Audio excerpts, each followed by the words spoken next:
Isso. Deixa eu voltar lá para a gente fazer a leitura rápida do caso, para a gente poder finalizar.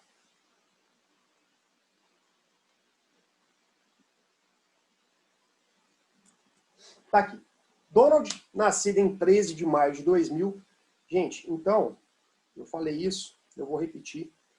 Já pega essa maldade. Toda vez que o enunciado de questão falar a data de nascimento do criminoso, liga o alerta. Fica atento que não é à toa. Não é à toa. Não falou se o sujeito é brasileiro, não falou a profissão dele, não falou o número de CPF, não falou o RG, a filiação, o endereço. Aí me fala a data de nascimento. Por quê? Das qualificações dele, por que me falou só a data de nascimento? Porque aí tem treta. Alguma coisa tem quando se fala a data de nascimento do autor do crime no enunciado da questão. Então, falou a data de nascimento, liga o alerta, fica esperto. Então, Donald, nascido em 13 de maio de 2000, responde à ação penal por ter surpreendido Margarida na data de 15 de dezembro de 2019, por volta de 4 horas da manhã, na porta de sua casa. O agente abordou a vítima, mostrou-lhe um revólver calibre 38 e começou a agredi-la com pontapés e coronhadas. A intenção era subtrair o veículo da vítima para fugir de um assalto a uma farmácia, que havia cometido minutos antes. Na fuga, Donald ainda atirou em Margarida, acertando-lhe a perna, causando-lhe lesões leves. O veículo foi encontrado 2 dias depois do roubo, completamente carbonizado, e a vítima não possuía seguro do automóvel. No inquérito policial ficou demonstrado que Donald é primário e não possui antecedentes criminais. Estava trabalhando como pintor à época dos fatos e praticou os delitos motivado por seu vício em crack, a fim de conseguir recursos para comprar a droga. Na condição de juiz ou juíza, com base apenas nas informações constantes no enunciado, fixe a pena a que Donald será submetido. Beleza. Então, a primeira coisa que nós tivemos que fazer foi a tipificação. A partir das informações, né, ele praticou a subtração do veículo mediante a utilização de uma arma de fogo. Então, nós tivemos que inicialmente fazer a tipificação. O que é isso? Identificar, dá no Código Penal, o delito correspondente a esses atos que ele praticou. Então, nós chegamos à conclusão de que ele havia praticado o crime do artigo 157, parágrafo 2º-A, inciso 1.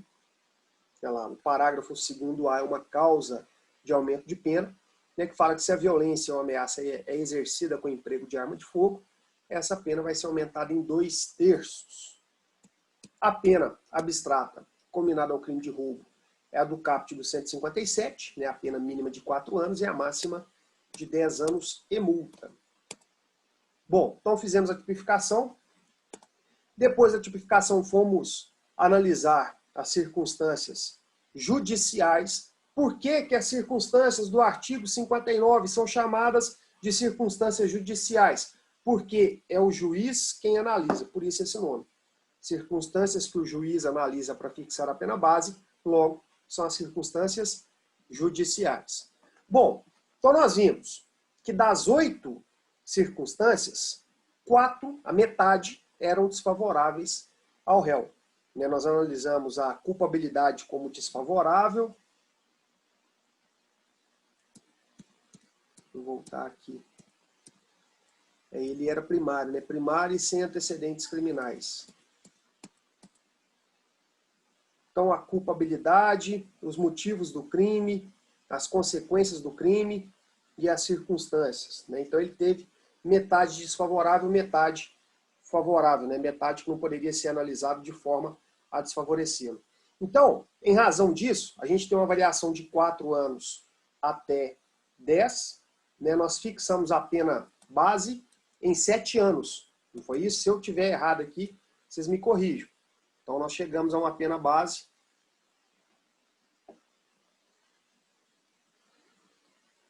de 7 anos de reclusão.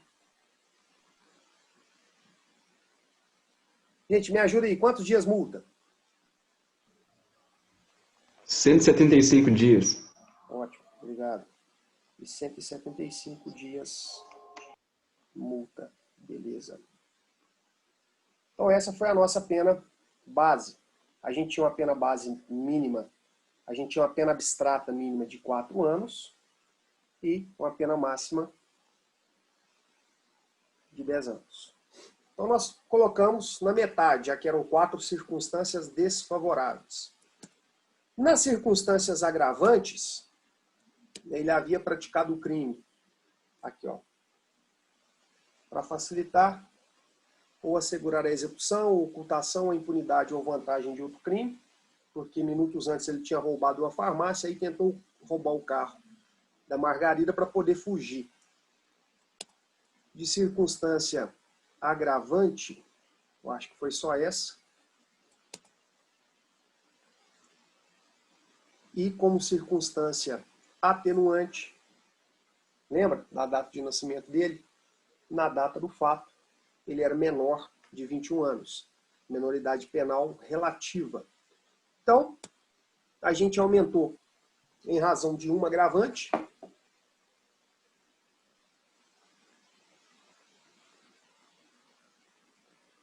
Aumento de 1/6. E diminuiu o mesmo 1/6 por conta da atenuante, da menoridade penal relativa. Ô Paulo, Oi. ainda que seja preponderante, agravante, o juiz tem a liberdade de quitar uma e outra, fazer equivalência delas. Isso. Isso aí não é... Ele pode fazer, tá ali, tem essa liberdade. Ele tem essa liberdade, isso. Beleza. Beleza? Aí a pena nossa continuou em 7 anos de reclusão.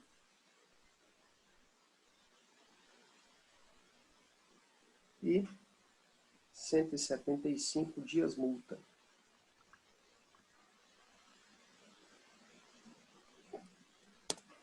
Aí na última fase, a gente tem uma causa de aumento de pena do parágrafo 2º-A, que pelo fato dele ter praticado o crime com emprego de arma de fogo, essa pena aumenta de 2/3. Então, 7 anos mais 2/3 ficou igual a 11 anos. Vamos fazer a conta de novo aqui. 6 anos mais 12 meses. E representa 7 anos. 6 dividido por 2. Então, 6 dividido por 3 dá 2 vezes 2, 4. E aqui, então vai ser mais 4 anos. E 12 dividido por 3, 4 vezes 2, 8. Então, mais 4 anos e 8 meses. Então, 2/3 de 7 anos, 4 anos e 8 meses. 7 mais 4 anos e 8 meses, 11 anos e 8 meses de reclusão. Os dias multa também sofrem esse aumento. Deixa eu fazer aqui de novo. Porque o 175 é mais complicado. 175 dividido por 3 vezes 2. 117 mais 175. 292 dias multa. 292 dias multa. Beleza, então eu tenho essa pena final de 11 anos, 8 meses de reclusão e 292 dias multa.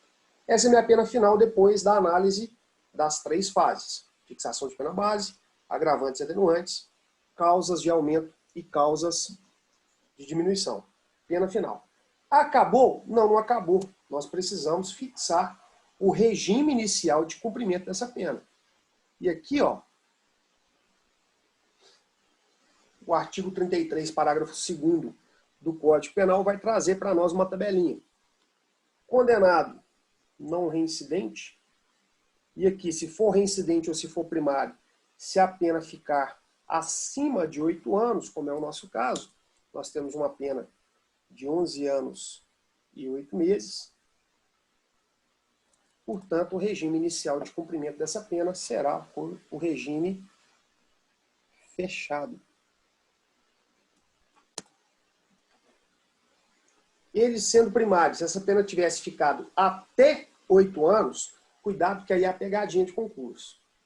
A gente sempre lembra, ó, parâmetro de fixação de regime, 4 anos e 8 anos. Até 4 anos, de 4 a 8 anos, semiaberto, até 4 anos aberto, mais que 4 até 8 semiaberto e mais que 8 fechado.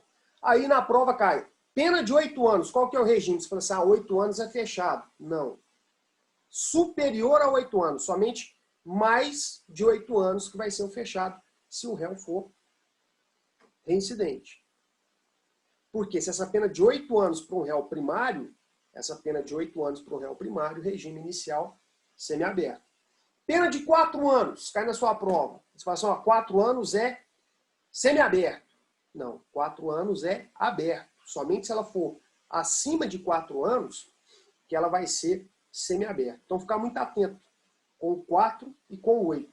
4 anos é regime aberto, e abaixo de 4, aberto também. E 8 anos é regime semiaberto. Somente se for superior a 8 anos que vai ser o fechado. Beleza? Então, acima de 4 anos até 8, que é o semiaberto.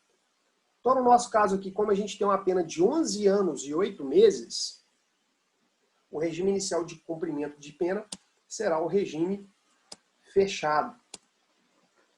Então, nós temos 11 anos e 8 meses de reclusão.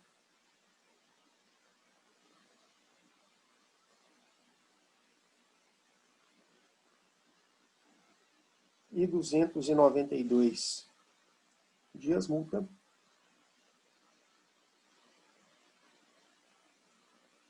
A ser cumprida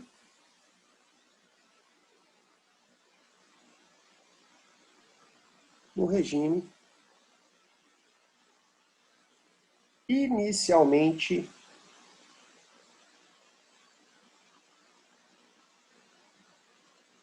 fechado. Por que inicialmente?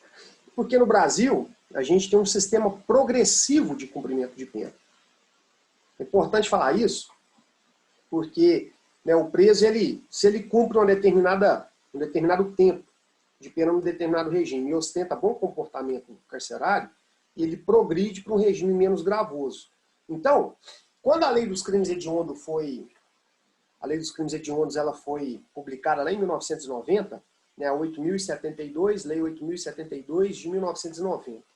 A Lei dos Crimes Hediondos, ela tinha um artigo que falava que o condenado por crime hediondo, ele iniciará o cumprimento da pena, ou melhor, ele cumprirá a pena correspondente no regime integralmente fechado. Ou seja, quem condenado por crime hediondo teria que cumprir a pena toda em regime fechado. 2 anos, condenação a 2 anos. Réu primário, qual que seria o regime? Integralmente fechado. Ele não tinha direito à progressão de regime. Então ele começava a cumprir a pena no regime fechado e terminava por cumprir essa pena no regime fechado. E aí, durante muito tempo, se discutiu que esse artigo da Lei dos Crimes Hediondos, que determinava que o condenado por crime hediondo tinha que cumprir a pena toda em regime fechado, ele não tinha direito à progressão, se discutiu durante muito tempo que esse dispositivo era inconstitucional. Por quê? Porque a Constituição fala num princípio muito importante, que é o princípio da individualização da pena. A depender das circunstâncias pessoais, a depender das circunstâncias do fato, do crime, do fato criminoso, o sujeito vai receber uma pena diferente de outro. Então, eu tenho um exemplo dos Nardoni, em que os dois praticaram o mesmo crime, o mesmo fato criminoso, mas o Alexandre Nardoni recebeu uma pena maior do que a Ana Carolina. Porque ele era o pai, a conduta para ele foi uma conduta mais repugnante do que para ela. Então, ele mereceu uma repressão maior do que ela. E aí, com base nesse argumento de que essa lei dos crimes hediondos ao determinar o cumprimento da pena no regime integralmente fechado, toda no regime fechado, ela cria esse princípio da individualização da pena. O Supremo Tribunal Federal ele chegou a ser discutido no Supremo por várias vezes. E aí, olha só, a lei é de 1990, 8.072 de 1990. Somente em 2004, 14 anos depois de vigência da lei, é que o Supremo Tribunal Federal mudou de ideia, mudou o posicionamento. Então, durante 14 anos, o STF sustentou a constitucionalidade da lei dos crimes hediondos quando vedava a progressão de regime. Aí, em 2004, o Supremo Tribunal Federal, ao julgar um habeas corpus, ele mudou o entendimento. Falou, não, realmente, a lei dos crimes hediondos é inconstitucional e nós temos que conceder a progressão de regime também aos condenados por crimes hediondos. E aí, gerou uma repercussão negativa muito grande, porque, olha só, isso foi alterado recentemente pelo pacote anticrime. Deixa eu fazer um rascunho aqui, para vocês poderem entender. Então, antes, vamos pegar aqui para ficar fácil a conta, vamos pegar que o sujeito tenha sido condenado a uma pena de 5 anos. 5 anos.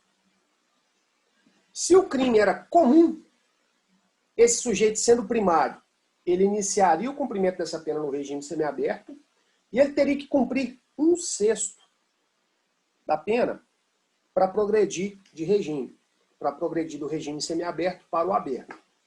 1/6 de 5 anos são 10 meses.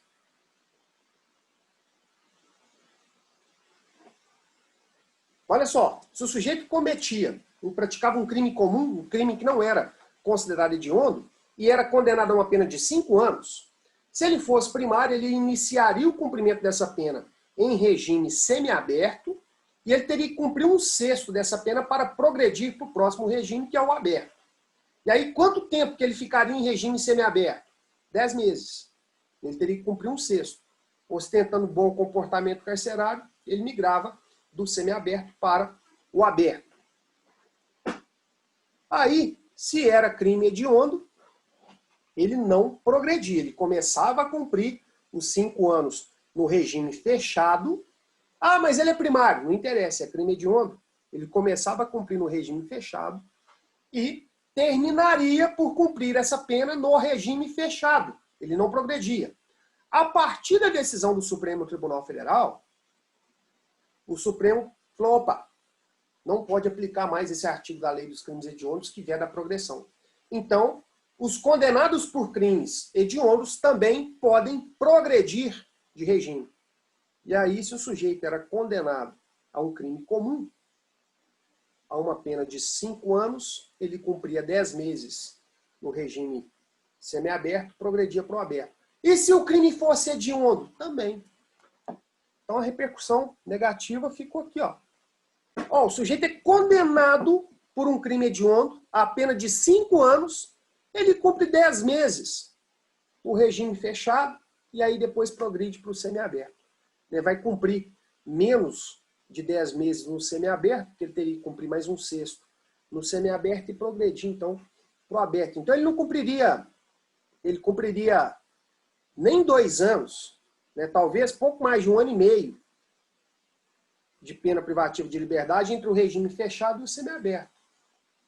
Então, ó, condenação alta, condenação a 5 anos de pena. Quanto tempo que ele ficou efetivamente preso? Nem 1 ano, nem um pouco mais de 1 ano e meio. Né? Nem 2 anos ele não ficava preso. Aí começou-se a discutir isso muito. Falou assim, olha, é um absurdo, né? Tudo bem que a lei dos crimes hediondos, ao vedar a progressão, ela viola a Constituição Federal, mas tem que haver um tratamento mais severo para essa progressão aos condenados por crimes hediondos. E aí a lei dos crimes hediondos ela foi alterada e ela passou a vigorar o seguinte, falando, ó, progride. Tem que progredir. Quem for condenado por crime hediondo tem direito à progressão. Mas vai ter que cumprir, vou colocar aqui, ó, 5 anos por crime hediondo. Vai ter que cumprir 2/5 da pena se for primário. Esses 2/5 representam 40% da pena. Ou 3/5 da pena se reincidente. Os 3/5 se equivalem a 60%. Tá vendo a diferença? Se ele praticar um crime comum, teria que cumprir um sexto de 5 anos, 10 meses. Com 10 meses ele progrediria. Após a Lei 11.464, salvo engano, de 2007, quem praticasse um crime hediondo e recebesse uma condenação de 5 anos, se fosse primário, só poderia progredir depois de 2 anos, olha a diferença, 10 meses se comum, se hediondo, e o réu fosse primário, 2 anos no regime para poder ter direito à progressão. E se ele fosse reincidente, ele teria que cumprir, ao invés de 2, 3 anos em regime fechado para então ter direito à progressão. Então aqui ele cumpriria 60% da pena, mais da metade da pena, no regime mais grave, para depois ter direito à progressão. E aí, dia 23 de janeiro desse ano, entrou em vigor uma nova lei alterando o artigo 112 da Lei de Execução Penal. E aí tem várias mudanças agora, uma dificuldade tremenda porque você tem progressão de regime com 16% da pena, de cumprimento da pena, que seria o equivalente a 1/6, até 75% da pena no mesmo regime. Então tem várias situações lá que eles alteraram para poder fixar esse tempo de cumprimento de pena para ter direito à progressão de regime. Depois vocês dêem uma lida no artigo 112 da Lei de Execução Penal. Se digitar no Google aí, deixa eu fazer o compartilhamento com vocês aqui, para vocês poderem ter uma noção do tamanho do problema. Ô, Paulo. Aparecendo... Oi? O Thiago passou para nós progressão de pena no semestre passado. Aí ele passou? Passou. Ele já passou lá com a mudança do pacote anticrime? 32, a lei a 13.8 alguma coisa, né? Isso. Deixa eu achar aqui. Isso. É a 13... Não. Cadê? Deixa eu pegar o texto compilado da lei aqui para poder mostrar para vocês. Aqui. Estão vendo a bagunça.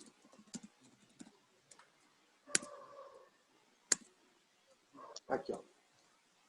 13.964. Olha lá. A pena privativa de liberdade será exercida em forma progressiva. E aí você tem progressão com 16%, com 20%, com 20%. Parecendo Black Friday. Isso aqui é, ó, né, é o artigo Black Friday do direito. 25%, 30%, 40%, 50%, 60% e 70% para ter direito à progressão. Então o negócio virou uma confusão agora. Você imagina, o problema do legislador é que o legislador pensa assim, ó, o cara vai praticar um crime na vida dele, vai cumprir essa pena desse crime, vai progredir e nunca mais vai praticar crime na vida. Só que o problema não é esse. O problema é que o cara pratica um crime. Antes de ele terminar de cumprir aquela pena, ele pratica outro. Antes de ele continuar, antes de ele acabar de cumprir essas 2 penas, que ele já pratica o 3º crime, aí vai somando aquele monte de pena. Aí você tem crime hediondo, crime comum, crime com violência, crime sem violência. Aí, para fazer essa conta lá, a gente do direito já não tem muita afinidade, nada com conta. Vai ser um Deus nos acuda. Vai ser terrível. Mas, enfim. Vamos ter que desembolar uma calculadora de pena aí daqui a uns dias, para facilitar a nossa vida. Bom, então, ó, nós já temos a fixação do regime, a partir da quantidade de pena, porque ficou uma pena acima de 8 anos, e o juiz, né, vocês na condição de juiz, de juíza, você tem que analisar se é possível substituir essa pena privativa de liberdade por restritiva de direito. Aí você vai se valer do artigo 44. É possível? Não, por 2 motivos. Por 2 motivos. Qual que é o primeiro motivo? A pena, para ser substituída, ela não pode ser maior que 4 anos. A nossa pena ficou em 11 anos e 8 meses. E ainda que ele tivesse sido condenado na pena mínima de 4 anos, não seria possível por conta desse segundo motivo aqui, ó. O crime não pode ter sido praticado com violência ou grave ameaça à pessoa. O crime de roubo é um crime com violência ou grave ameaça. Certo? Então, por esse motivo, então, na sua sentença, você vai justificar que não é possível a substituição da pena privativa de liberdade por restritivas de direito, porque a pena ficou acima de 4 anos e trata-se de um crime com violência ou grave ameaça à pessoa. Análise da suspensão condicional da pena, do sursi. É possível? Também não. Olha aqui. Ainda que seja possível o sursi a crime praticado com violência ou grave ameaça à pessoa, a pena não pode ficar superior a 2 anos. A nossa pena ficou em 11 anos e 8 meses. Portanto, na sua sentença, você também vai justificar que não é possível a suspensão condicional da pena, porque não preenche os requisitos do artigo 77 do Código Penal. Haja vista que a pena ficou superior a 2 anos. Nós temos como fixar o valor mínimo para reparação dos danos, né? Porque o artigo 387 do Código de Processo Penal, não é do Código Penal, ele fala, lá no inciso 4, que o juiz, ao proferir sentença condenatória, fixará valor mínimo para a reparação dos danos causados pela infração, considerando os prejuízos sofridos pelo ofendido. Aqui, gente. Por mais que o enunciado nos conte que a Margarida perdeu o carro, que o carro foi carbonizado, que ela não conseguiu recuperar o carro, que ela não tinha seguro, o enunciado não fala qual era o valor do carro. Então a gente tem que tomar muito cuidado, porque a gente não pode, na sentença, condeno o réu a reparar a vítima o valor respectivo ao carro. Você não pode fazer isso, por quê? Porque não falou qual que é o valor. E o dispositivo legal, o Código de Processo Penal, ele fala que você tem que fixar o valor. Você não pode equiparar. Ah, vai restituir o carro. Não, mas qual é o valor?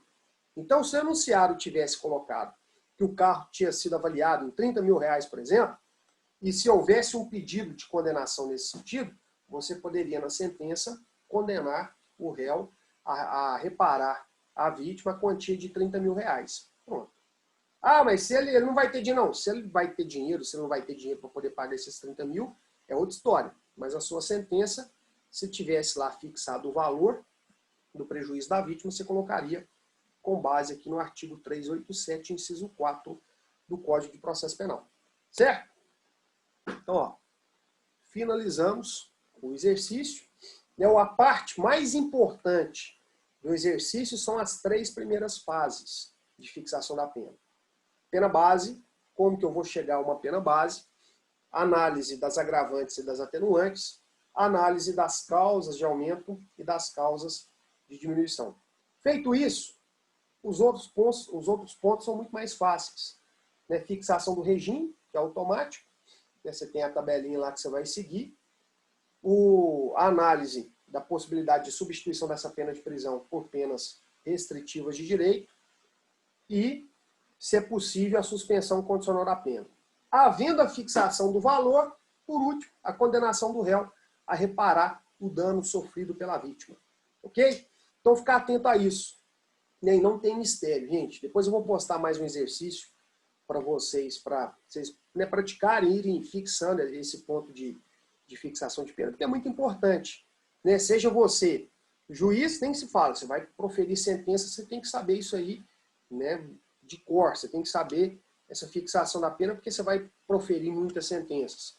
Se você for advogado, você tem que saber como que você vai recorrer de uma decisão se você não sabe fazer a análise se o juiz acertou ou se errou em alguma dessas etapas. Então você tem que dominar isso aí. Ah, você quer passar no concurso para promotor de justiça, você tem que saber também. É porque se o juiz tinha que fixar uma pena base no valor mais alto, numa quantidade maior, e ele colocou a pena base no mínimo legal, você vai ter que recorrer. Então, todas as partes ali que, tanto a acusação, defesa, o juiz principalmente, tem que dominar esse assunto Ô, Paulo, de fixação de pena. Fala, Lorena. eu só não tinha entendido muito é calcular aquelas multas lá, ela é bem complicada. A multa é complicadinha, vamos lá. Deixa eu voltar aqui para ficar mais simples, espera aí. A multa é assim. Paulo, já que você vai falar da multa, outra dúvida que eu tenho é como que o juiz estipula isso aí? É pelo o tipo penal que ele está incorrendo ou é pela situação financeira do réu? Ó, o valor, Júnior, ele vai fixar de acordo com a situação financeira do réu. Então, quanto mais rico o réu, maior o valor do dia multa. É até bom você ter perguntado, que eu estava esquecendo de fazer esse cálculo do valor do dia multa, para poder mostrar isso para vocês. Né? Porque o réu aqui teve uma condenação em 292 dias multa. Tá, mas 292 dias multa, quanto de dinheiro que ele vai ter que pagar por ter recebido essa multa? Então, vamos lá. Existem dois tipos diferentes de fixação da pena de multa. Vou pegar aqui o exemplo do nosso crime, que é o crime de roubo, que ele fala apenas na pena aqui, ó, reclusão de 4 a 10 anos e multa. Ó.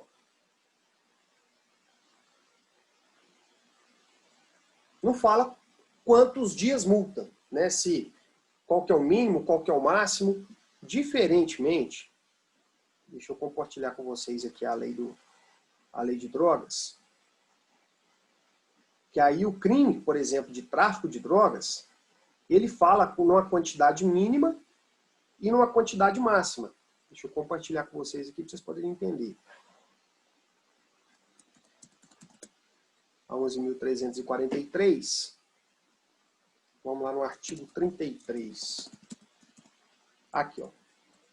Importar, exportar, remeter, preparar, produzir, fabricar, adquirir, vender, expor à venda, oferecer, ter em depósito, transportar, trazer consigo, guardar, prescrever, ministrar, entregar a consumo ou fornecer drogas, ainda que gratuitamente, sem autorização ou em desacordo com determinação legal ou regulamentar.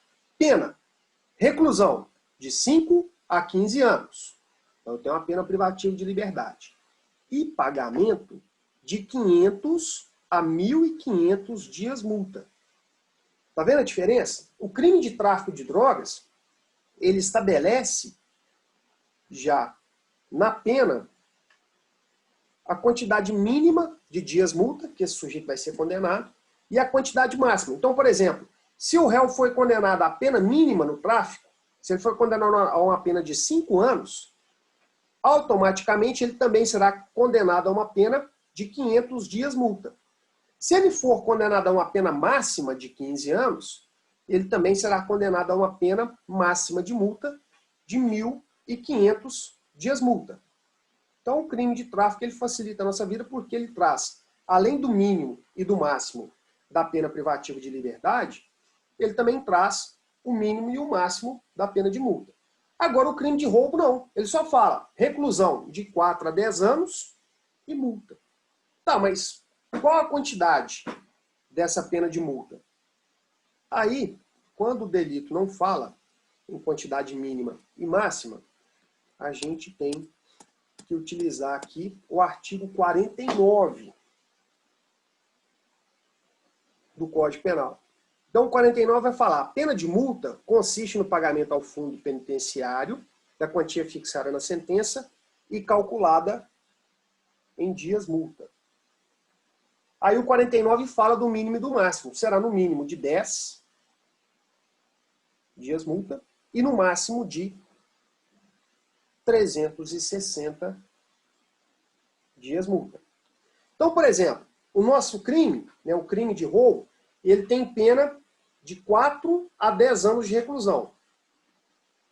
Se a gente tivesse fixado essa pena no mínimo legal, se a pena nossa tivesse ficado em 4 anos de reclusão, a pena de multa teria que ficar no mínimo legal também, que seriam 10 dias multa. mínimo ou mínimo. Se ela, em contrapartida, tivesse ficado no máximo, né, com a causa de aumento de pena, não ultrapassou isso. Ela teria que ter beirado ali os 360. Ah, mas ela ficou abaixo dos 360. Né, porque a gente não fixou no máximo, né, aplicou a causa de aumento de pena, e aí o valor final foram os 292 dias multa. Bem além do mínimo. Né, só que a gente tem um distanciamento muito maior na pena de multa entre o mínimo e o máximo do que na pena privativa de liberdade. Então, olha só, nós temos lá uma pena final de 292 dias multa. A pena de multa, gente, ela tem que ser paga em dinheiro. Ela vai ser paga em dinheiro. Tá. Quantos reais que custa uma pena de multa de 292 dias multa? O parágrafo 1º do artigo 49 explica para a gente como que a gente vai calcular o valor do dia multa. O valor do dia multa será fixado pelo juiz, não podendo ser inferior a 1/30 do maior salário mínimo mensal vigente ao tempo do fato, nem superior a 5 vezes esse salário. Então, o que é isso? O valor do salário mínimo. Aí, como que o juiz vai fixar? Porque o valor do dia multa, então, ele vai a 1/30 do salário mínimo. Nós vamos pegar o valor do salário mínimo, R$ 1.045, dividir por 30. Então, o valor hoje mínimo do dia multa é R$ 34,84. Esse é o valor mínimo. E o valor máximo? 5 vezes o valor desse salário. Então, nós vamos pegar 1.045, multiplicar por 5. 5.225.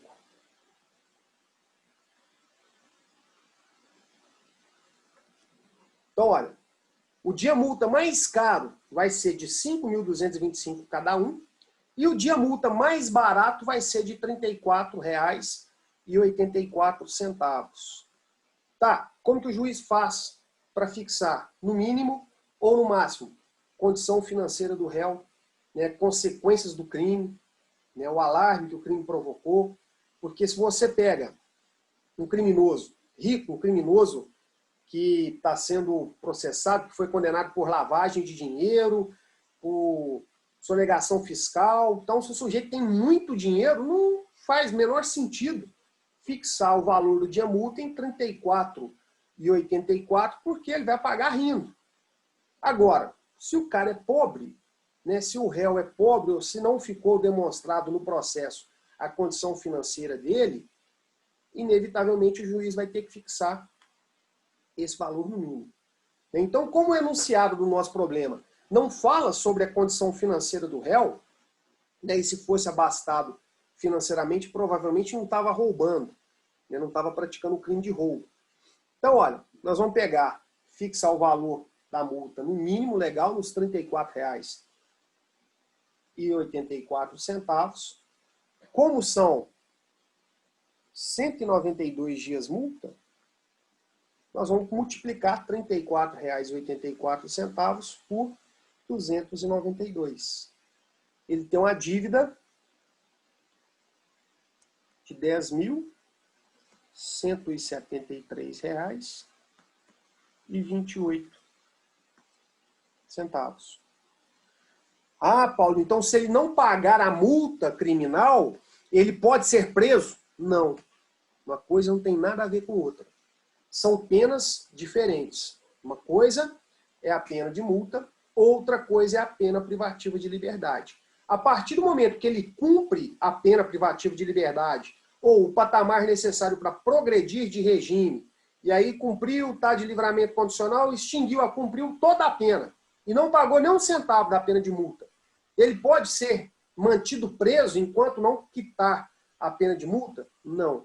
A única dívida que dá cadeia no Brasil é o não pagamento de pensão alimentícia. O não pagamento de multa criminal não vai ensejar nenhum dia de prisão para o réu. Ah, mas se ele não pagar, o que acontece? Nada. Mesma coisa, se ele não pagar o IPVA, o que acontece? O Estado vai ter que cobrar dele esse IPVA.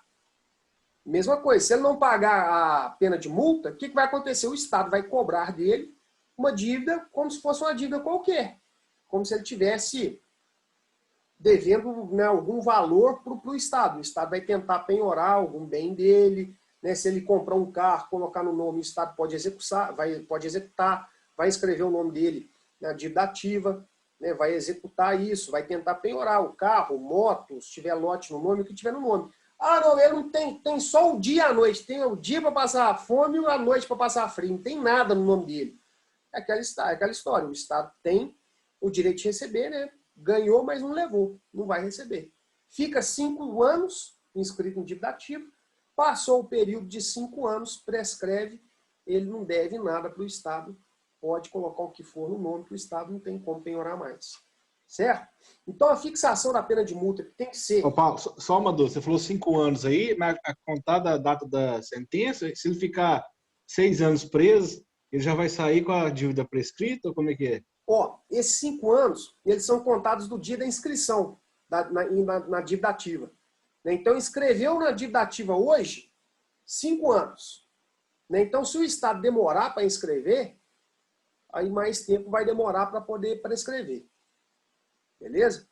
Então, assim, não necessariamente coincide, né, com o período. Porque se ele ficasse preso 5 anos, na hora que ele saísse, ele não precisaria pagar a multa. Mas se o Estado ainda não inscreveu em dívida ativa, o Estado tem esse prazo. A partir do momento que a sentença ficou definitiva, escreve ele em dívida ativa e aí tem 5 anos para poder cobrar essa dívida. Beleza? Mas uma confusão que a gente não pode fazer é que a dívida da multa, né, a pena de multa não tem nada a ver com a pena privativa de liberdade. Não pode o Estado misturar as coisas. Beleza? E aí ficar atento nesse ponto, porque a gente tem que fixar a pena de multa concomitantemente com a pena de prisão. Fixou a pena base da pena de prisão, fixa também a pena base da multa. Ó, aplicou circunstâncias agravantes na pena de prisão, aumenta a pena de multa também por conta dos agravantes. Aplicou causa de aumento de pena na pena de prisão, aplica o aumento, né, o mesmo patamar na pena de multa, para chegar numa quantidade final igual a nossa, 292 dias multa. Beleza. Aí nós temos que fixar o valor do dia multa, que no mínimo vai ser 1/30 do salário mínimo e no máximo 5 vezes o valor do salário mínimo. Se a gente fixasse no valor máximo, né, vamos pegar 292 e multiplicar por 5.225. Essa pena de multa, ela pularia para R$ 1.525.700. Então, se o sujeito é pobre, jamais ele vai conseguir pagar, né? Já não vai conseguir pagar a que a gente fixou aqui de 10 mil e pouco. Agora, se, né, lembra do caso do filho do Ike Batista, quando ele ainda era um dos maiores milionários, dos homens mais ricos do mundo, né? Então, quando o filho dele se envolveu no acidente, o valor do dia multa foi fixado no máximo, né? Porque era um valor que era razoável diante da situação. Então, sempre o juiz leva em consideração as consequências do crime, a situação financeira do réu, para poder fixar em 1/30 ou em 5 vezes. E aí o juiz pode fixar, por exemplo, em 1/5 do salário mínimo, 1/10 do salário mínimo. Mas, para o juiz aumentar, para fixar acima de 1/30, o juiz precisa de prova da condição financeira do réu.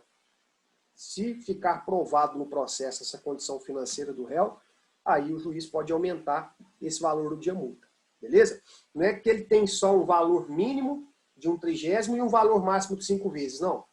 Ele pode fixar no valor de um salário mínimo, de 1/5 do salário mínimo, 1/10 do salário mínimo, 1/20, metade do salário mínimo cada dia multa. Beleza? Mas na sentença, você não precisa fixar esse valor.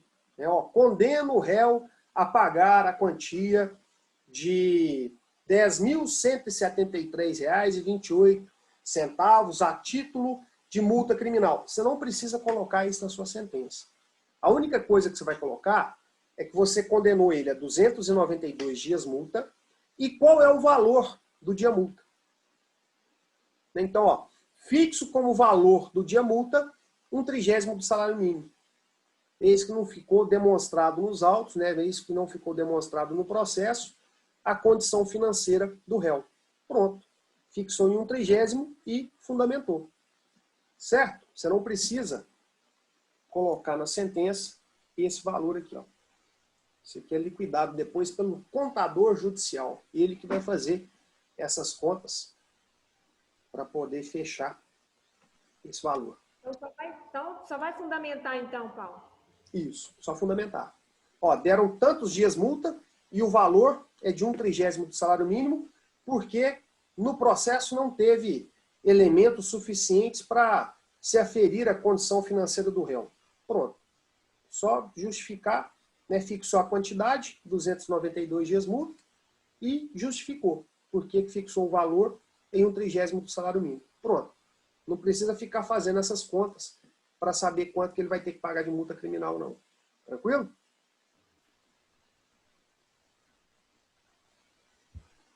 Ó, então é o seguinte, nós fechamos essa parte de fixação da pena. Gente, é uma das partes mais importantes, falando de prática criminal, é uma das partes mais importantes, porque a peça mais importante do processo é a sentença, é a decisão. Eu falo que na atividade de advogado, a maior ansiedade que a gente tem é quando o cliente está preso, aguardando um julgamento, e a gente não sabe se ele vai ser absolvido, se ele vai ser condenado, se condenado for, a quanto tempo de pena ele vai pegar. Então a maior angústia é até a prolação da sentença. Porque o sujeito está preso, ele não sabe quanto tempo que ele vai ficar. A partir do momento que é proferida a sentença, é proferida, por mais que a pena tenha ficado alta, pelo menos ele já consegue fazer um cálculo de quando que ele vai ter direito à progressão de regime. Então esse parâmetro ele já tem, olha, eu tenho que ficar aqui mais 4 anos para eu progredir do fechado para o semiaberto. Beleza. Agora, enquanto a sentença não sai, ele não tem nem como fazer esse parâmetro, ele não tem nem como fazer esse cálculo. Então, a peça mais importante do processo é a sentença. E a gente só vai conseguir interpretar essa sentença se a gente dominar essa fase, essa parte da fixação da pena. Identificar todas as fases que o juiz percorreu, fixação da pena base, análise das agravantes e atenuantes. Um erro que acontece com bastante frequência, o chamado bis in idem. O que é isso?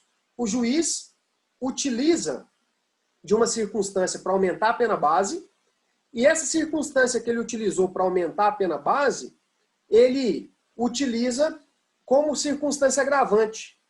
Tá vendo? Então a mesma coisa aumentou a pena 2 vezes. Isso é errado. Essa circunstância só vai poder ser utilizada na pena base ou nas circunstâncias agravantes ou atenuantes, ou então nas causas de aumento de pena. Você não pode pegar, por exemplo, algo que acontece com muita frequência.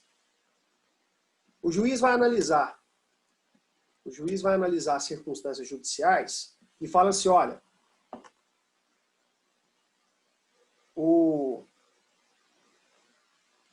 a conduta social do réu não é boa porque ele é reincidente. Então, analisa a conduta social dele de forma negativa. E aí, na análise das circunstâncias agravantes, a reincidência é agravante. E aí ele utiliza, de novo, da reincidência, da mesma circunstância, para aumentar a pena. Está errado. Se ele utilizou da circunstância da reincidência para fixar a pena base acima do mínimo legal, ele não pode utilizar da reincidência como circunstância agravante. Porque senão está punindo o sujeito 2 vezes pela mesma coisa. Então isso acontece muito na prática. Então, essa matéria tem uma repercussão prática muito importante. Bom, feito, o estudo da fixação da pena base, das agravantes, atenuantes, da fixação da pena como um todo. O próximo assunto que nós vamos estudar, que também tem uma repercussão importante, é a prescrição. Então, nós vamos ver quais espécies de prescrição que nós temos, quais são os fundamentos da prescrição, né, porque também tem uma aplicação prática muito importante. Né, se não tiver esse conhecimento da prescrição, você, na condição de juiz, você pode deixar um processo prescrever, então você tem que ficar atento ao prazo, né, às datas. Né, você, na condição de advogado, a prescrição vai te favorecer, né, o promotor, pelo contrário, a prescrição vai prejudicar, porque se a pretensão for prescrita, por mais que o sujeito seja condenado, por mais que ele seja culpado pela prática do crime, não tem jeito de fazer nada. Né? Não tem jeito de fazer absolutamente nada. Se passar do prazo prescricional e o sujeito não foi processado, não foi investigado, ou não conseguiu proferir a sentença antes da pretensão ser colhida pela prescrição, o sujeito pode confessar o crime, pode convocar uma coletiva de imprensa, confessar o crime, dar detalhes, falar onde que ele enterrou o corpo, que não tem jeito de fazer absolutamente nada com o sujeito. Então, é um instituto muito importante e que tem lá os seus fundamentos também muito importantes. Então, é algo que a gente tem que tomar muito cuidado, da mesma forma que a fixação da pena cai muito em prova e tem uma aplicação prática muito importante. Então, você vai ter que utilizar isso aí para 2 momentos distintos, para poder fazer prova, né, seja exame de ordem, seja o concurso público, e depois na sua atividade profissional, isso aí também vai ser te exigido todos os dias. Você vai ter que saber sobre fixação de pena e vai ter que saber muito também sobre prescrição. Olha só. Primeiro, o que é a prescrição? Vamos tentar elaborar aqui um conceito de prescrição para a gente depois, né, entender onde que ela se aplica, quais são as modalidades de prescrição, para a gente tentar entender isso aqui melhor.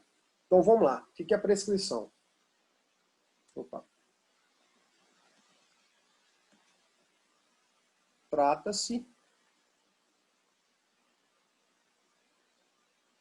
de instituto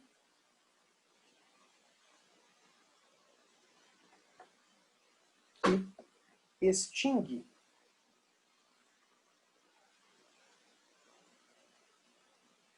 a punibilidade do agente. Vou explicar depois todos esses pontos do conceito. Trata-se de instituto que extingue a punibilidade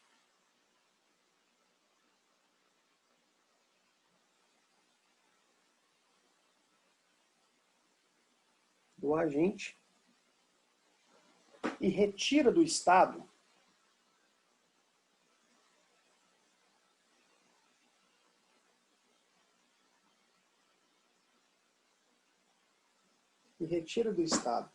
a pretensão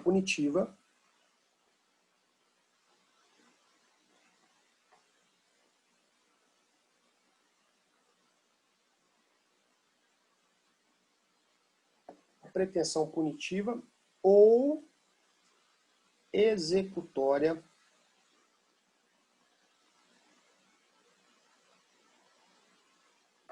da pena. Então, trata-se de instituto que extingue a punibilidade do agente e retira do Estado a pretensão punitiva ou a pretensão executória da pena em face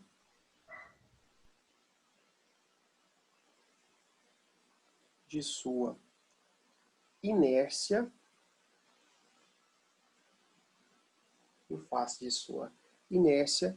dentro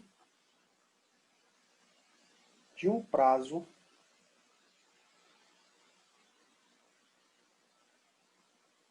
fixado na lei. Ô, Paulo, Oi. te perguntar, o que você acha da prescrição no direito penal? Porque no civil até dá para entender, mas no direito penal não fica algo meio que dá uma sensação de impunidade ou algo do tipo, não? Bom, no penal, a gente vai ver os fundamentos da prescrição. Deixa eu voltar lá, eu vou respondendo aqui enquanto eu deixo aqui o conceito na tela. Isso. Ó, no penal, a prescrição ela é necessária pelo seguinte, por dois motivos principais. Primeiro motivo, segurança jurídica. Imagina o seguinte, imagina que o sujeito praticou um crime quando ele tinha 19 anos de idade. Aí ele praticou esse crime com 19 anos, estava muito jovem, meio inconsequente, não pensava nas consequências direito e tal, foi lá e praticou um crime relativamente grave. E aí esse sujeito, depois, criou juízo, constituiu família, tem filhos, tem uma empresa, é um profissional bem-sucedido. E aí, quando ele está lá com seus 70 anos de idade, né, já constituiu família, já é avô, já é um cara muito bem quisto na sociedade, pela família dele. Quando ele está com 70 anos de idade, a polícia entra na casa dele e cumpre um mandado de prisão por um crime que ele praticou quando ele tinha 18 anos. Então, a gente não pode ficar à mercê do Estado a vida inteira. Né? Então, a gente precisa ter segurança jurídica. Olha, eu pratiquei um crime, eu devo ser punido pelo crime que eu pratiquei. Mas eu não posso ficar esperando a vida inteira. Eu não posso ficar a vida toda aguardando, e aí um crime que eu pratiquei quando eu tinha 18 anos, eu vou ser preso por ele quando eu tenho 70, quando eu tiver 70 anos. Então, o Estado pode e deve punir todas as pessoas que praticarem crimes, mas ele tem que proporcionar segurança jurídica para essas pessoas também. Elas não podem ficar a vida toda à mercê do Estado. E aí um segundo motivo, um segundo fundamento, que também é muito importante. O Estado precisa ser eficiente. Né? Uma punição muito tardia por algo que aconteceu há vários anos atrás, ela não vai trazer justiça, ela vai trazer injustiça. Né? Então, o sujeito que é punido com 50 anos por algo que ele praticou aos 20, né, esse atraso, esse retardo de 30 anos dessa ineficiência do Estado, não pode ficar sem nenhum tipo de punição.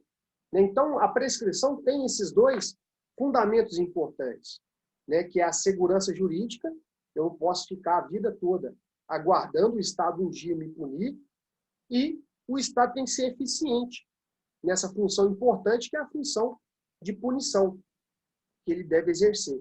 Então, se o Estado for ineficiente, seja na investigação, seja no trâmite processual, o jurisdicionado não pode pagar pelo erro do Estado. Né? Porque se o Estado ele for eficiente, for, né, eficaz na investigação do crime, na condução do trâmite processual, não vai prescrever, porque a gente vai ver os prazos prescricionais são bem razoáveis. Né? Não são prazos curtos, não são prazos pequenos. Os prazos pequenos, eles acontecem para crimes de menor potencial ofensivo, para crimes que também não são tão graves. Agora, qual que é o grande problema da prescrição? E aí o problema não está na prescrição, e sim no outro instituto. É o famoso foro privilegiado, né? O famoso foro por prerrogativa de função.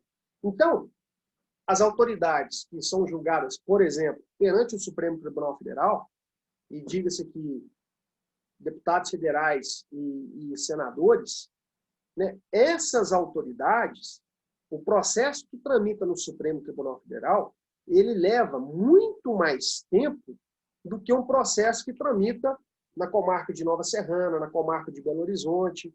Por que leva muito mais tempo? Gente, o Supremo Tribunal Federal só tem 11 juízes. São só 11 ministros. E recebe processo do Brasil inteiro. Então, o Supremo Tribunal Federal tem uma carga de trabalho absurda, muito grande. Isso é algo que é muito criticado. Nenhuma corte superior de lugar nenhum do mundo tem o número de processos que o Supremo Tribunal Federal tem. Então, não dá para ser eficiente, não dá para julgar tanto processo como seria necessário. Então, se o deputado federal que praticou um crime, se ele, né, tem um foro privilegiado, e isso vai tramitar perante o Supremo Tribunal Federal, a chance disso prescrever é muito grande. A chance de prescrever é muito grande. Se a gente consegue, na primeira instância, né, vamos pegar como exemplo a comarca de Nova Serrana, um processo criminal na comarca de Nova Serrana, em média, um pouco mais, um pouco menos, em média, esse processo vai ter sentença em mais ou menos 2 anos. Em média. Né? Se o réu estiver preso, a depender das circunstâncias, até muito mais rápido do que isso. Eu já tive processo que, a contar da prisão até a prolação da sentença, transcorreram 4 meses apenas. O sujeito foi preso hoje, 4 meses depois da prisão dele, saiu a sentença dele no processo. Então, vamos colocar aqui uma média elástica de sentença em 2 anos, mais ou menos. E aí vamos pegar crimes graves, né? Crime de roubo, crime de tráfico de drogas. Então, vamos pegar esses crimes graves. Mais ou menos 2 anos para a sentença. No Supremo Tribunal Federal, a gente tem que quintuplicar esse prazo. Esse prazo vai subir para 10 anos, para 15 anos. Então, foro por prerrogativa de função, que é um problema. E o Brasil, ele tem mais de 40 mil autoridades com foro privilegiado. Então, é algo que precisa acabar. Na maioria dos países, a única autoridade que tem foro por prerrogativa de função é o presidente da República. Em alguns países, nem o presidente da República. Né? Então, aqui no Brasil, bastaria que o presidente, o vice-presidente, o presidente da Câmara dos Deputados, o presidente do Senado e o presidente do STF, bastariam que essas 5 autoridades tivessem foro privilegiado. Agora aqui, todo mundo quer foro privilegiado. Por quê? Porque a chance de você ser beneficiado com uma prescrição quando você tem foro privilegiado é muito grande. É muito maior do que quem não tem. Então, o grande problema da impunidade em relação à prescrição é em direção àquelas autoridades que gozam do foro por prerrogativa de função. Então, esse é o grande problema. E aí não é que a gente precisa restringir ou acabar com a prescrição. O que a gente precisa acabar é com o foro privilegiado, que não se justifica, não faz o menor sentido. Né? Eu vou te dar um exemplo. Um promotor de justiça de Minas Gerais vai lá para Natal passar férias. E aí ele vai num bar, toma lá uma taça de vinho, sai dirigindo, é parado numa blitz, e aí vai responder pelo crime de embriaguez ao volante. Olha só, o sujeito está lá em Natal, praticou o crime lá. Ele é promotor de justiça em Minas Gerais. Ele vai responder por esse crime, sabe aonde? Perante o Tribunal de Justiça de Minas Gerais, por uma coisa que aconteceu em Natal. Qual que é o sentido disso? Sabe? Essa discussão toda, né? Vou pegar o exemplo aqui que está na mídia todos os dias, do Flávio Bolsonaro. Quando ele era deputado estadual, ele tinha foro privilegiado perante o Tribunal de Justiça do Rio de Janeiro. E aí agora, e depois ele se elegeu a senador da República, ele teria foro privilegiado perante o Supremo Tribunal Federal. Então, olha o atraso do processo dessa discussão. Ele faz jus ao foro privilegiado, o processo dele vai correr na primeira instância, o processo dele vai continuar a correr no Tribunal de Justiça do Rio, o processo dele tem que ir para o Supremo Tribunal Federal agora, porque agora ele é senador, o foro dele agora é no Supremo. Tá vendo? Então não faz o menor sentido isso.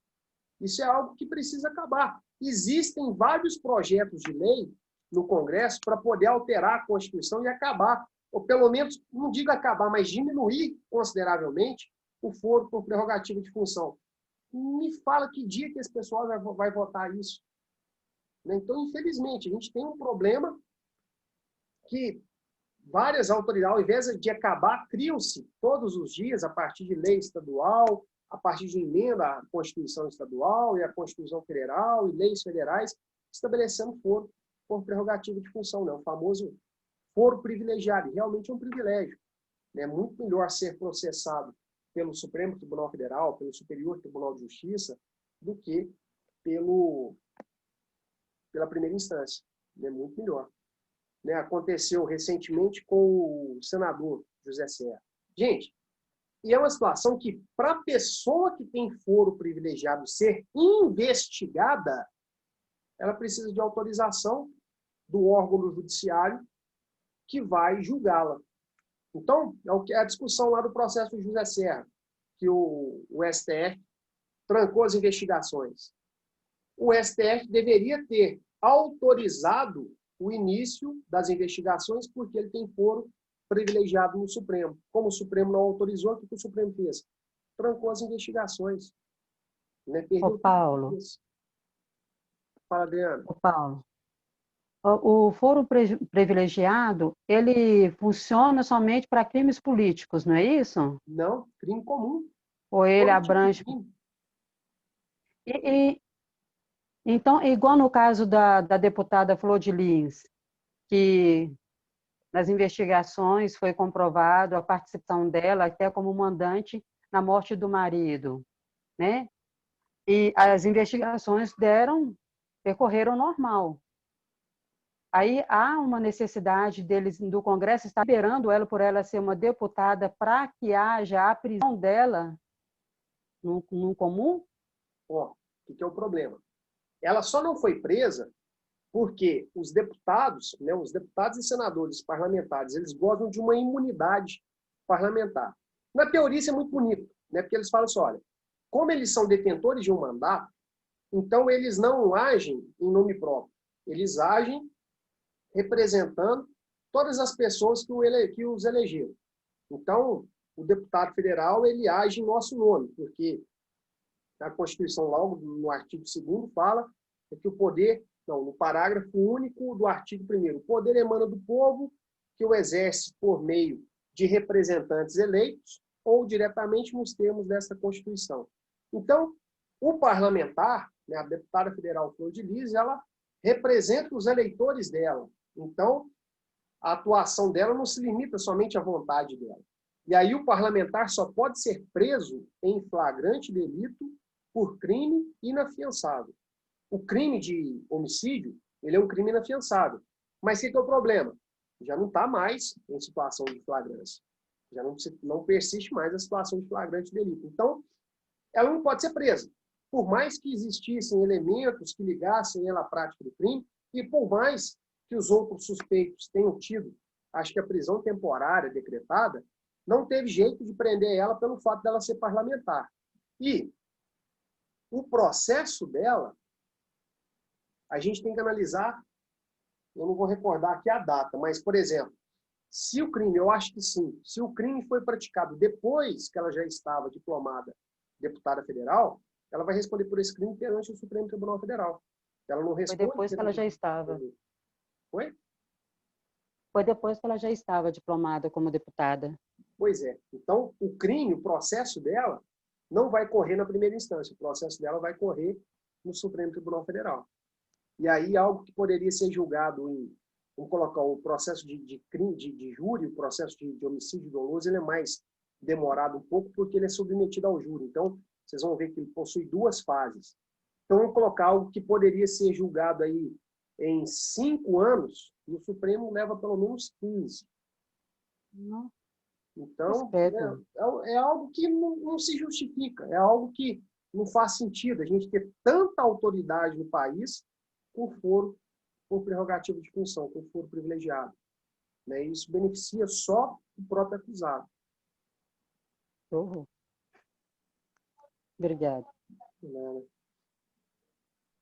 Gente, então, deixa eu voltar aqui, para eu poder explicar algumas expressões aqui que estão no nosso conceito de prescrição. O que significa prescrição?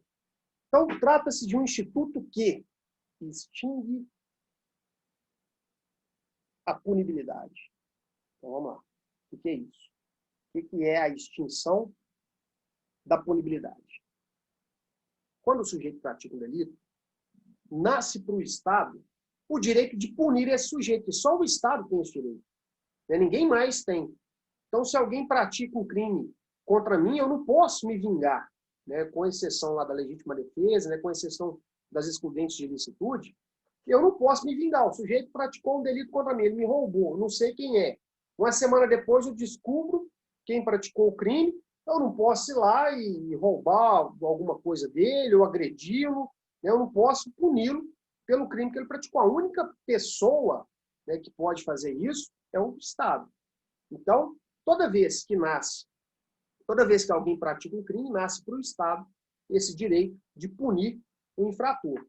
E aí, várias são as situações que vão extinguir essa possibilidade. Né? Então, extinção de punibilidade é dizer o seguinte, olha, aconteceu alguma situação que o Estado não tem mais o direito de punir o infrator pela prática de um crime. Então, tem várias hipóteses de extinção da punibilidade listadas lá no artigo 107 do Código Penal. Ele traz várias hipóteses. Dentre elas, a prescrição. Então, quando o sujeito pratica um crime, nasce para o Estado o direito de punir esse infrator. Mas o Estado tem que fazer isso dentro de um tempo previsto em lei. Porque se ele não fizer isso, essa possibilidade de punição que ele vai sofrer está extinta. Né? Então, a extinção da punibilidade nada mais é do que extinguir a possibilidade que o Estado tem de punir aquele que praticou um delito. É nisso que consiste a extinção da punibilidade. O que a prescrição faz? Faz isso. Ela extingue a possibilidade que o Estado tinha de punir alguém que praticou um delito. Então, se o Estado deixar passar, ele não vai poder fazer isso mais. Então, extingue a punibilidade. Ok, não vai poder punir o sujeito mais pelo crime que ele praticou. Por que não vai poder punir mais? Porque ele retira do Estado a chamada pretensão punitiva.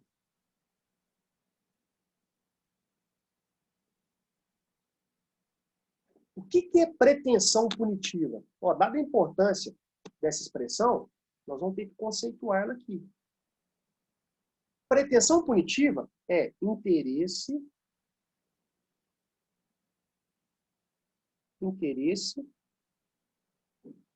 que o Estado possui de punir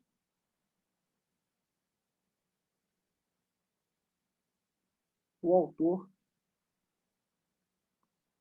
de um delito.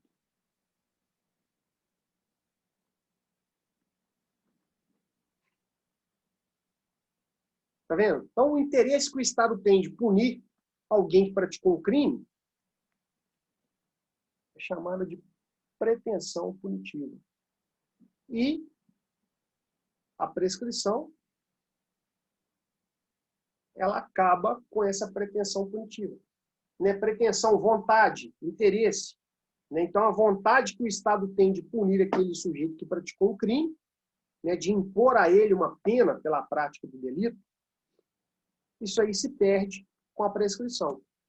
Então, olha, trata-se de instituto que extingue a punibilidade do agente e retira do Estado o interesse em punir alguém que praticou um crime ou,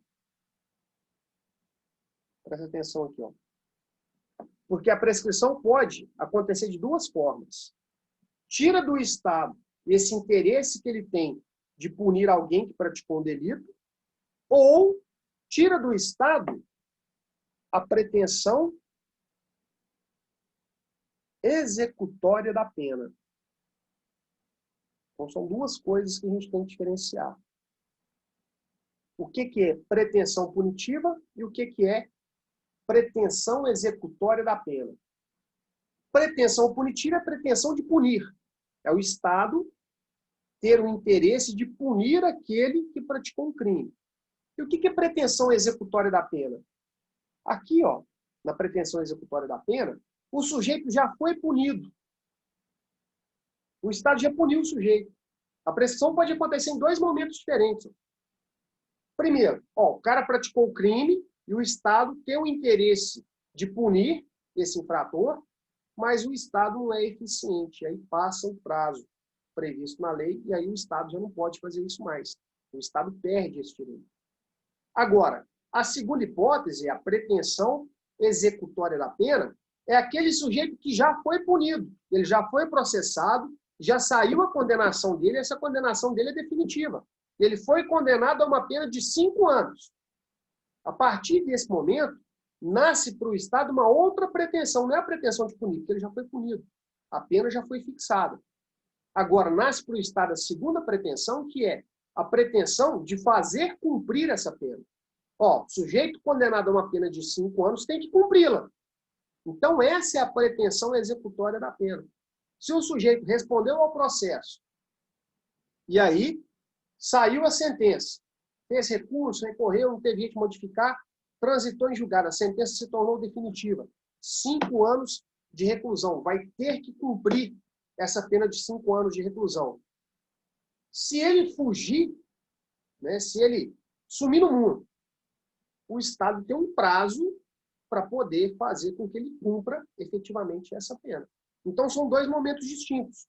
Um primeiro momento, a intenção do Estado, a pretensão do Estado em punir o sujeito e aplicar a ele uma pena. E um segundo momento, que é chamado de pretensão executória da pena, de fazer cumprir efetivamente essa pena que ele recebeu. Então, vamos conceituar aqui também a pretensão executória da pena. O que é a pretensão executória da pena? Interesse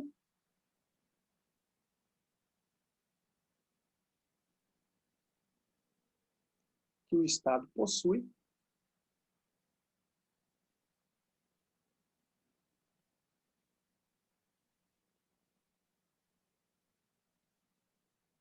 de fazer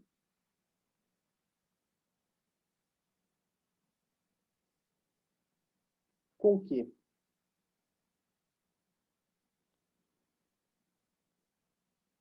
o infrator condenado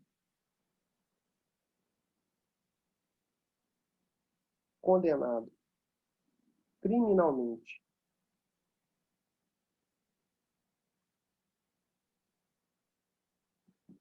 interesse que o Estado possui de fazer com que o infrator condenado criminalmente de forma definitiva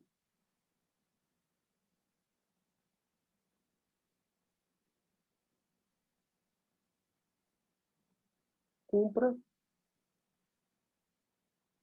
efetivamente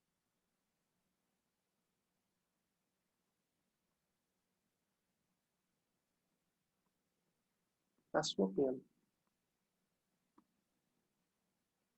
Então, isso que é a pretensão executória, de executar, de fazer cumprir a pena que foi imposta. Então, são duas pretensões diferentes. A pretensão punitiva, que é o interesse de punir, ó, praticou o crime, então tem que receber uma pena. A partir do momento que ele recebeu essa pena, o Estado tem que fazer com que ele cumpra essa pena. Então, essa vontade de fazer com que ele cumpra a pena é chamada de pretensão executória da pena. Certo? Então, vamos voltar aqui para a gente fechar o conceito e fazer o nosso intervalo. Então, trata-se de um instituto que extingue a punibilidade do agente e retira do Estado a pretensão punitiva ou a pretensão executória da pena. Por causa de quê? Em face da inércia, o Estado ficou parado, não tomou as providências que tinha que tomar. Em face da inércia, né, em face de sua inércia, dentro de um prazo fixado na lei. Daqui a pouco nós vamos ver quais são esses prazos.